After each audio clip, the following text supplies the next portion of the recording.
ಯುವಕರು, ಎರಡನೇದು ಮಹಿಳೆಯರು, ಮೂರನೇದು ರೈತ, ನಾಲ್ಕನೇದು ಬಡವ. ಈ 4 ಜಾತಿಗಳು, 4 ಜ್ಞಾನಗಳನ್ನ ಕಣ್ಮುಂದೆ ಇಟ್ಟುಕೊಂಡು ನಾನು ಇವರ ಕಲ್ಯಾಣಕ್ಕೋಸ್ಕರ ಕೆಲಸವನ್ನು ಮಾಡ್ತೀನಿ ಎನ್ನುವಂಥದ್ದನ್ನ ಅವರು ಪದೇ ಪದೇ ಉಲ್ಲೇಖ ಮಾಡಿದ್ದಾರೆ.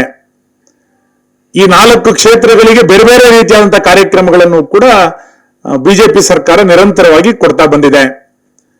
ಈಗಾಗಲೇ ಮಹಿಳೆಯರಿಗೆ ಉಜ್ವಲ ಯೋಜನೆ ಅಡಿನಲ್ಲಿ ಕರ್ನಾಟಕದಲ್ಲಿ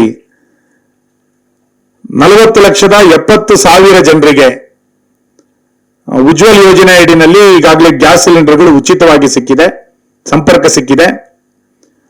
ಇಡೀ ದೇಶದಲ್ಲಿ 10.5 ಕೋಟಿ ಜನ ಇದರ ಫಲಾನುಭವಿಗಳು. ಎರಡನೇದು ಸ್ಟಾರ್ಟ್ಅಪ್ ಇಂಡಿಯಾ, ಯುವಕರನ್ನ ಕಣ್ಮುಂದೆ ಇಟ್ಟುಕೊಂಡು ಸ್ಟಾರ್ಟ್ಅಪ್ಗಳನ್ನು ಪ್ರಾರಂಭ ಮಾಡಿರುವಂಥದ್ದು. ಈ ಸ್ಟಾರ್ಟ್ಅಪ್ಗಳಲ್ಲಿ ಬೇರೆ ಬೇರೆ ರೀತಿಯಾದಂಥ ಹೊಸ ರೀತಿಯಾದಂಥ ಆಲೋಚನೆಗಳಿಗೆ ಯುವಕರಿಗೆ ಪ್ರೋತ್ಸಾಹವನ್ನ ಈ ಸ್ಟಾರ್ಟ್ಅಪ್ಗಳಲ್ಲಿ ಕೊಟ್ಟಿದ್ದಾರೆ. ಕರ್ನಾಟಕದಲ್ಲಿ ಇದರ ಉಪಯೋಗವನ್ನು ತೆಗೆದುಕೊಂಡಂತ ಸ್ಟಾರ್ಟ್ಅಪ್ಗಳು ಎಷ್ಟು ಅಂತ ಕೇಳಿದ್ರೆ 13,360 ಜನ. 13,000ದಲ್ಲಿ 6,000 ಜನ ಯುವತಿಯರೇ, ವಿಶೇಷವಾಗಿ ಮಹಿಳೆಯರೇ ಇದರ ಲಾಭವನ್ನ ತೆಗೆದುಕೊಂಡು ಹೊಸ ಅನ್ವೇಷಣೆಗೆ ತೊಡಗಿರುವಂತದ್ದು ಅಭಿನಂದನೀಯವಾದಂತಹ ಸಂಗತಿ. ಆ ಸ್ಟಾರ್ಟ್ಅಪ್ಗಳಿಗೆ ಕರ್ನಾಟಕಕ್ಕೆ ದೊಡ್ಡ ಕೊಡುಗೆಯನ್ನು ನರೇಂದ್ರ ಮೋದಿ ಸರ್ಕಾರ ಇವತ್ತು ಕೊಟ್ಟಿದೆ. ಭಾರತ ತನ್ನ ವೈಭವದ ದಿನಗಳಿಗೆ ಮತ್ತೆ ಮರಳಬೇಕು ಅಂದ್ರೆ ಭಾರತದ ಯುವ ಶಕ್ತಿ, ಯುವ ಚಿಂತನೆ ಮತ್ತು ಯುವ ಚೈತನ್ಯಕ್ಕೆ ಹೊಸ ಇಂಧನ ತುಂಬಬೇಕು, ಹೊಸ ಅವಕಾಶಗಳನ್ನ ಅವರಿಗೆ ನೀಡಬೇಕು. ಪ್ರಧಾನಿ ನರೇಂದ್ರ ಮೋದಿ ನೇತೃತ್ವದ ಸರ್ಕಾರ ನವೋದ್ಯಮಿಗಳಿಗೆ ಉತ್ತೇಜನ ನೀಡಲು ತಂದ ಸ್ಟಾರ್ಟ್ಅಪ್ ಇಂಡಿಯಾ ಯೋಜನೆ ಯುವ ಸಮುದಾಯಕ್ಕೆ ಅವಕಾಶಗಳ ಹೊಸ ಆಕಾಶವನ್ನೇ ತೆರೆದಿದೆ.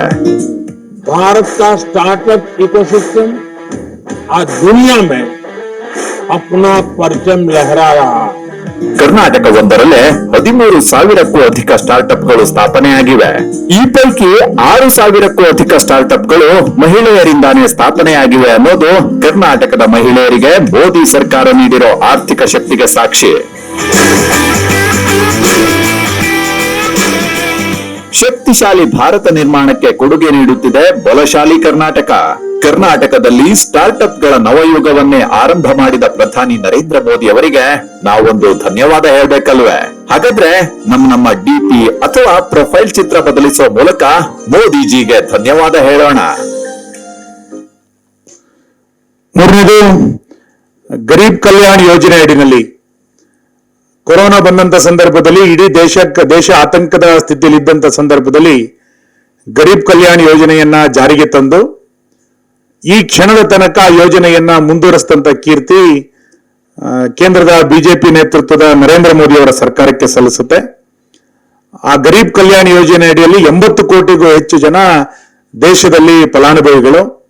ಕರ್ನಾಟಕದಲ್ಲಿ 4 ಕೋಟಿಗೂ ಹೆಚ್ಚು ಜನ, 4 ಕೋಟಿ 1 ಲಕ್ಷ ಜನ ಈ ಗರೀಬ್ ಕಲ್ಯಾಣ ಯೋಜನೆ ಅಡಿನಲ್ಲಿ ಅಕ್ಕಿಯನ್ನು ತೆಗೆದುಕೊಳ್ತಾ ಇದ್ದಾರೆ.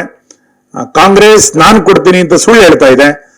ಕೇವಲ ಅಕ್ಕಿಯನ್ನ ಬೆಂಗಳೂರಿಗೆ, ಕರ್ನಾಟಕಕ್ಕೆ ಮಾತ್ರ ಅಲ್ಲ, ನಮ್ಮೂರಿನ ಸಣ್ಣ ಸಣ್ಣ ಪಡಿತರ ವಿತರಕರ ತನಕವೂ ಕೂಡ ಕೇಂದ್ರ ಸರ್ಕಾರವೇ ಸರಬರಾಜಿನ ವೆಚ್ಚವನ್ನು ಕೂಡ ಭರಿಸಿ ಇವತ್ತು ಅಕ್ಕಿಯನ್ನ ಕೊಡ್ತಾ ಇರುವಂತದ್ದು ಗರೀಬ್ ಕಲ್ಯಾಣ ಯೋಜನೆಯ ವಿಶೇಷ. 4 ಕೋಟಿ ಜನರಿಗೆ ಗರೀಬ್ ಕಲ್ಯಾಣ ಯೋಜನೆ ಅಡಿನಲ್ಲಿ ಕರ್ನಾಟಕದಲ್ಲಿ ಅಕ್ಕಿಯನ್ನು ವಿತರಿಸಿದಂತ ನರೇಂದ್ರ ಮೋದಿ ಅವರಿಗೆ ನಾವು ಮತ್ತೊಮ್ಮೆ ಧನ್ಯವಾದವನ್ನು ಇವತ್ತು ಹೇಳ್ತಾ ಇದ್ದೇವೆ. ಹಸಿವು ಆಧುನಿಕತೆಗೆ ಇವತ್ತಿಗೂ ಪರ್ಯಾಯವನ್ನ ಕಂಡುಕೊಳ್ಳಲಾಗದ ಸಮಸ್ಯೆ ಅಂದ್ರೆ ಅದು ಹಸಿವು. ಹಸಿದ ಹೊಟ್ಟೆಗೆ ಬೇಕಾಗೋದು ಅನ್ನವೇ ಹೊರತು ಭರವಸೆಗಳಲ್ಲ, ಹಣವೂ ಅಲ್ಲ. ಹೀಗಿರುವಾಗ ಹಸಿವಿನ ಸಮಸ್ಯೆ ಉಲ್ಬಣಿಸುವ ವಾತಾವರಣ ಸೃಷ್ಟಿ ಮಾಡಿದ್ದು ಧುತ್ತನೆ ಎರಗಿದ ಕೋವಿಡ್ ಅನ್ನೋ ಮಹಾಮಾರಿ. ಆದ್ರೆ ನಾವು ಭಾರತೀಯರು ಅದೃಷ್ಟವಂತರು. ಕೋವಿಡ್ ಸಂದರ್ಭ ದೇಶದಲ್ಲಿ ಹೊಟ್ಟೆ ಹೊರೆಯುವ ಸಂಕಷ್ಟದಲ್ಲಿದ್ದ 80 ಕೋಟಿ ಭಾರತೀಯರ ನೆರವಿಗೆ ಪ್ರಧಾನಿ ನರೇಂದ್ರ ಮೋದಿ ಧಾವಿಸಿದರು. 2020ರಲ್ಲಿ ಆರಂಭವಾದ ಗರೀಬ್ ಕಲ್ಯಾಣ ಅನ್ನ ಯೋಜನೆ ಕರ್ನಾಟಕದಲ್ಲಿ 4 ಕೋಟಿಗೂ ಹೆಚ್ಚು ಮಂದಿಗೆ ಉಚಿತವಾಗಿ 5 ಕೆಜಿ ಅಕ್ಕಿ ನೀಡ್ತಾ ಇದೆ. ಕೋವಿಡ್ ಸಂಕಷ್ಟ ಕಳೆದು ಹೋದರೂ ಬಡ ಜನತೆಯ ಹಸಿವು ನೀಗಿಸುವ ಜವಾಬ್ದಾರಿಯಿಂದ ಮೋದಿ ಸರ್ಕಾರ ನುಣುಚಿಕೊಂಡಿಲ್ಲ. ಕರ್ನಾಟಕದ ಬಡ ಜನತೆ ಪಾಲಿಗೆ ಇವತ್ತಿಗೂ ತಲುಪ್ತಾ ಇರೋದು ಅದೇ ಯೋಜನೆಯ ಅಕ್ಕಿ ಮಾತ್ರ. ಕನ್ನಡದ ನೆಲದಲ್ಲಿರುವ ಬಡವರ ಹಸಿವು ನೀಗಿಸಿದ ಪ್ರಧಾನಿ ನರೇಂದ್ರ ಮೋದಿ ಅವರಿಗೆ ನಾವೊಂದು ಧನ್ಯವಾದ ಹೇಳ್ಬೇಕಲ್ವೇ?